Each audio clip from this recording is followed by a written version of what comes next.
بسم اللہ الرحمن الرحیم۔ ناظرین السلام علیکم، آپ دیکھ رہے ہیں صابر شاکر کو یوٹیوب چینل پہ۔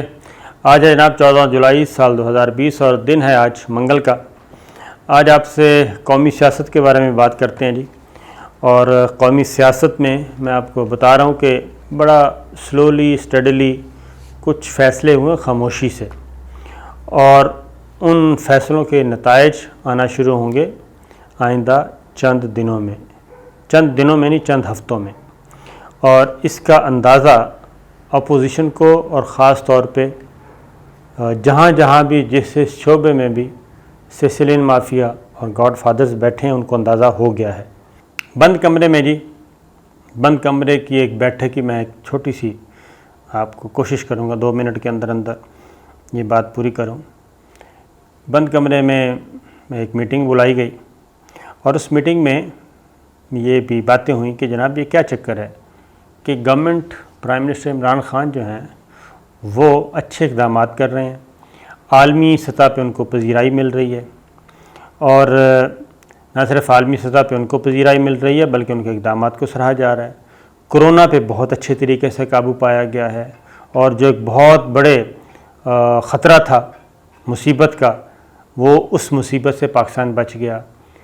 بے روزگاری، مار دھاڑ، جو کچھ ہم نے باہر دیکھا، اموات، لاشوں کے ڈھیر، اللہ تعالیٰ نے سب چیزوں سے بچایا۔ اور دوسرا یہ کہ اکانومی جو ہے وہ فرسٹ ٹائم ایسا ہو رہا ہے کہ فورجری نہیں کی جا رہی اعداد و شمار میں، اور اکانومی کو بہتر کرنے کے لیے بنیادی ڈھانچہ تبدیل کیا جا رہا ہے، اور جو عالمی ادارے ہیں وہ پاکستان کی اسی اقدامات کی بدولت پاکستان کی اکانومی کو آنے والے دنوں میں اسٹیبل گردان رہے ہیں۔ تو یہ ساری چیزیں پھر معاملہ کیا ہے، پرسیپشن کیوں نہیں تبدیل ہو رہا؟ تو اس بند کمرے کے اجلاس میں جو چیزیں سامنے آئیں، 3-4 چیزیں سامنے آئیں جی۔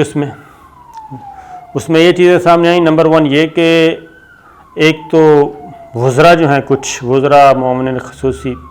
یہ ذمہ دار ہیں جو اپنا ذاتی طور پہ امیج بلڈنگ کر رہے ہیں، لیکن حکومتی سطح پہ حکومت کے نیریٹو کو بیان کرنے کے الٹا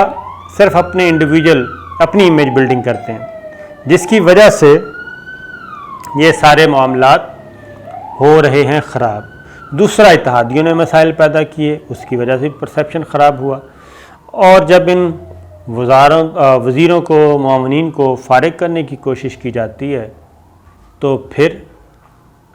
پریشر آتا ہے، کوئی منت اللہ شروع ہو جاتا ہے۔ تو 2-3 تجاویز زیر غور ہیں، اور ان میں سے ایک تجویز یہ ہے کہ بہتر ہے کہ وفاقی کابینہ کو تحلیل کر دیا جائے، سب سے استعفے لے لیے جائیں، اور دوبارہ سے ایک نئی کابینہ تازہ دم اترے، جو اچھے وزیر ہیں ان کو واپس لے لیا جائے، اور باقی نئے میدان میں اتارے جائیں۔ جو معاونین ہیں جن پہ زیادہ انگلیاں اٹھ رہی ہیں ان کو بھی فارغ کر دیا جائے، اور تعداد بھی قدرے چھوٹی رکھی جائے، اور معاملات آگے بڑھائے جائیں۔ تو یہ چیز بھی آئی۔ اب دیکھنا ہے کہ جناب آنے والے دنوں میں وزیر اعظم عمران خان کون سا آپشن لیتے ہیں، ری شفل کرتے ہیں یا پھر کابینہ تحلیل کر کے نئی کابینہ تشکیل دیتے ہیں، کیونکہ کابینہ تحلیل ہو جائے تو وزیر اعظم موجود ہوتے ہیں، ان کا کوئی ایشو نہیں ہوتا۔ ایک دفعہ سارے وزیر، معاونین سب فارغ، مشیر فارغ، اور اس کے بعد پھر نئے سرے سے کابینہ کی حلف برداری کی تقریب ہوتی ہے۔ تو یہ میں نے کہا کہ ایک بند کمرے کی کارروائی تھی، میں نے آپ سے شیئر کر لوں۔ تو کافی کچھ ہو رہا ہے، لیکن اطلاعات ہیں کہ پرائم منسٹر ادھر ہی ہیں۔ اور میں نے آپ کو بتایا تھا، میں آپ کو انفارمیشنز کی بنیاد پہ آپ سے باتیں کرتا ہوں۔ میں نے آپ کو بتایا تھا کہ جناب جو سفر شروع ہوا تھا نا جی پاناما سے، اب وہ سفر وہیں سے شروع ہو رہا ہے۔ درمیان میں ایک چھوٹی موٹی بریک ضرور آئی، لیکن اب اس بریک ختم ہو گئی ہے اور سفر پھر شروع ہو گیا۔ اور اگین میں آپ سے کہوں گا کہ اب اس سفر میں اعلیٰ عدلیہ جو ہے، سپریم کورٹ آف پاکستان اور ہائی کورٹ، یہ اب اس سفر میں برابر کی شریک ہیں، اور اعلیٰ عدلیہ اور گورنمنٹ اور مقتدر ادارے سب کے سب اس بات پہ دوبارہ متفق ہو گئے ہیں کہ جناب کوتاہیاں چھوڑیں، آگے بڑھیں، اور یہ جو کرپشن اور حرام خوری ہے اس کو ضرور پکڑنا چاہیے، اور وہ لوگ، وہ صنعتیں، وہ صنعت کار جو اپنے آپ کو ریاست پاکستان سے تگڑا سمجھتے ہیں اور جو یہ سمجھتے ہیں کہ وہ سارے مل کے جب چاہیں ریاستی نظام کو مفلوج کر سکتے ہیں، ان کا یہ زوم ختم کرنا ہوگا اگر آپ نے ترقی کرنی ہے۔ تو یہی ہوا۔ تو ایک چیز، پہلے تو سپریم کورٹ کی طرف سے یہ ایک ہوا کا جھونکا آیا تھا، اور 120 احتساب عدالتیں، میں یہ بار بار اس لیے کر رہا ہوں کہ یہ آگے جا کے یہ خبر اس نے بہت بڑا ہونا ہے، کیونکہ 120 احتساب عدالتیں قائم کرنے کا مقصد کیا ہے، اور خصوصی عدالتیں قائم کرنے کا مقصد کیا ہے؟ اس کا مقصد صرف اور صرف ایک ہے کہ آئندہ عام انتخابات سے پہلے تمام سیاسی جماعتوں میں موجود گند جو ہے اس کو صاف کیا جائے، اور بیوروکریٹس جو بیٹھے ہیں ان کو صاف کیا جائے، جو 2 نمبری کر رہے ہیں، جو انڈسٹریلسٹ ہیں، جو فائدہ اٹھاتے ہیں 2 نمبر طریقے سے اور قومی خزانے کو نقصان پہنچتا ہے، ان کا صفایا کیا جائے، اور ایک اور بیوروکریسی کو کنٹرول کرنے کے لیے اور جو بدعنوان لوگ ہیں ان کو فارغ کرنے کے لیے مختلف اس وقت فارمولاز پہ کام ہو رہا ہے۔ ان میں سے ایک فارمولہ یہ بھی ہے کہ بیوروکریٹس کی ریٹائرڈ عمر جو ہے، ریٹائرمنٹ کی عمر، وہ 60 سے کم کر کے 55 کر دی جائے، تاکہ یہ جو لوگ قابو نہیں آ رہے، جو بیوروکریٹس جو کچھ کرنے کے لیے تیار نہیں، اور جب ان کو اہم عہدہ ملتا ہے تو پھر وہی کچھ کرتے ہیں جس میں ان کا اپنا فائدہ ہو، تو ایسی پوری کی پوری لاٹ کو ہی فارغ کر دیا جائے 55 سال عمر کر کے۔ تو یہ مختلف، اب ایک فیصلہ اسلام آباد ہائی کورٹ نے بھی بہترین دیا ہے، اس سے آپ اندازہ کریں گے، اس سے یہ اندازہ ہوتا ہے کہ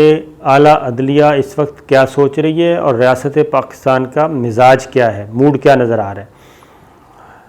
یہ اس کو بہت کم رپورٹ کیا ہے، لیکن میں آپ کو بتا دیتا ہوں۔ وہ یہ ہے کہ شوگر کرائسس آیا، شوگر سکینڈل، شوگر ملز ایسوسی ایشن والے پہنچ گئے اسلام آباد ہائی کورٹ، اور ان کا خیال تھا کہ یہ ہم اپنے طاقت کے بل بوتے پر اس کو ہم سیٹ اسائیڈ کروا دیں گے، اور جو GIT اور جو شوگر کمیشن کی رپورٹ ہے اس کو ہم انڈو کروا دیں گے اور نئے سرے سے تحقیقات شروع کروائیں گے، اور ہم انٹچیبل ہیں، ہماری طرف کوئی نہیں آ سکتا۔ انہوں نے ریاست کو بھی آنکھیں دکھانا شروع کر دیں۔ جب ریاست کو آنکھیں دکھانا شروع کیں تو پھر اعلیٰ عدلیہ کا کندھا استعمال کرنے کی کوشش کی، لیکن جو فیصلہ لکھا ہے جناب، وہ ان کا پٹیشن خارج کر دی ہے۔ ایک تو یہ بتا دوں کہ ایک تو بہت سارے صنعت کاروں کو سمجھ آ گئی ہے کہ یہ جتھا بندی اب نہیں چلے گی، اس لیے فوری طور پہ شوگر ملز ایسوسی ایشن جو ہے وہ ٹوٹ گئی، اور ایک نیا پروگریسو گروپ آ گیا جس کے چیئرمین ذکا اشرف صاحب بن گئے، اور بہت سارے شوگر ملز اونرز نے اپنے آپ کو ان سے الگ کر لیا، اور یہ کہا کہ جناب ہم ریاست سے ٹکر نہیں لینا چاہتے بلکہ ہم تو بات کرنا چاہتے ہیں۔ لیکن اسلام آباد ہائی کورٹ نے جو آرڈر پاس کیا ہے وہ میں آپ کو بتا دیتا ہوں۔ انہوں نے کہا ہے کہ پٹیشن خارج کر دی سب سے پہلے شوگر ملز ایسوسی ایشن کی، اور انہوں نے کہا ہے کہ جناب کہ عدلیہ جو ہے وہ ایسے انتظامی امور میں، حکومتی امور میں اور حکومتی اقدامات میں اور ایگزیکٹو اتھارٹی کے اختیار کو نہ مداخلت کرے گی نہ چیلنج کرے گی جس کا مقصد عوام کے بنیادی مسائل حل کرنا ہو۔ یہ ایک تھیم دیا ہے اور یہ ججمنٹ پاس کی ہے اسلام آباد ہائی کورٹ نے،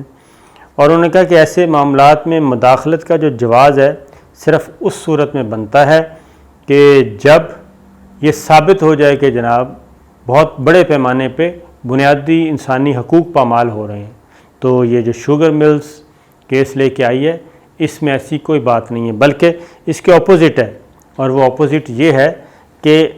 گورنمنٹ تو اس وقت عوام کو سستی چینی اور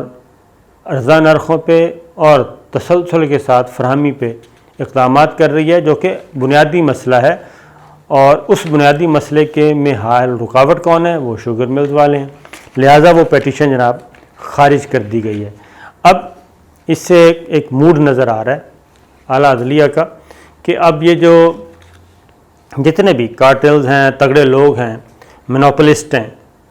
یہ جو ایک تاثر تھا کہ جناب ایک تگڑا وکیل کیا اور اس کو زیادہ سارے پیسے دیے اور عدالت کو پریشر میں لانے کی کوشش کی جائے اور اس کے بعد یہ کام کر دیا جائے، تو یہ سلسلہ اب نہیں ہونے والا۔ اسی لیے آپ نے دیکھا کہ اپوزیشن جو ہے مسلم لیگ نواز تو بالکل ہی سو گئی ہے، اور اس میں آپ کو خبر دے رہا ہوں، خبر یہ ہے کہ نواز شریف صاحب نے اپنی پارٹی سے کہا ہے، اور چند لوگوں کے ساتھ ان کی بات ہوئی، ان سے یہ کہا ہے کہ جناب اگلے 7-8 مہینے آپ نے خاموش رہنا ہے، 7-8 مہینے کے بعد ہم بات کریں گے، فی الحال کوئی ایسی ایکٹیویٹی نہیں کرنی کہ جس سے ایسا لگے کہ ہم شاید یہ سسٹم لپیٹنا چاہتے ہیں۔ تو وہ جو -1 اور تحریک عدم اعتماد اور فلاں، وہ جو سارے مسلم لیگ نواز کے لوگوں نے پہلے ایک ماحول بنایا -1 کا، پھر اس کے برعکس دوسرا ماحول بنانے کی کوشش کی گئی کہ نہیں ہم -1 بھی نہیں چاہتے، ہم تو فریش الیکشن چاہتے ہیں، تو لہٰذا ان تک بھی یہ بات پہنچ چکی ہے کہ ابھی تک وزیر اعظم عمران خان کا کوئی متبادل نہیں ہے، اور اگر کوئی ایسی حرکت کی گئی حکومت اور سیاسی نظام کو عدم استحکام کی طرف لے جایا گیا تو پھر اس کا خمیازہ بھگتنا ہوگا۔ اب سب کی کوشش یہ ہے، میں آپ کو بتا دوں، کہ اپوزیشن کی تمام جماعتیں اب بیہیو کریں گی، اور پیغامات تو پہنچنا شروع ہو گئے ہیں، ان کے پیغام پہنچ رہے ہیں، لیکن بیہیو کریں گے اور صرف ٹائم گین کریں گے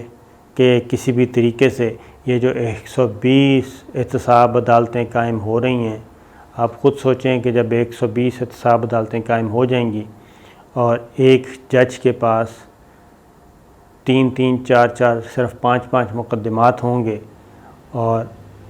30 دن نہیں لیکن 90 ڈیز کے اندر اگر فیصلے ہونا شروع ہو گئے تو 120 احتساب عدالتوں سے سینکڑوں کی تعداد میں فیصلے ہوں گے، اور سینکڑوں کی تعداد میں لوگوں کو جیل جانا پڑے گا۔ تو آئندہ عام انتخابات سے پہلے یہ گند صاف ہونا ہی ہے۔ تو جناب یہ تھی سچویشن چل رہی تھی، تو ابھی تک جو لوگ یہ خوشیاں منا رہے تھے کہ شاید کوئی پنڈی اسلام آباد میں گڑبڑ ہو گئی ہے، تو ایسا کچھ ہے نہیں۔ تو جناب اب تک کے لیے اتنا ہی، اگلی ویڈیو کے ساتھ پھر حاضر ہوں گے ایک اچھی خبر لے کے۔ اجازت دیجیے، اللہ حافظ۔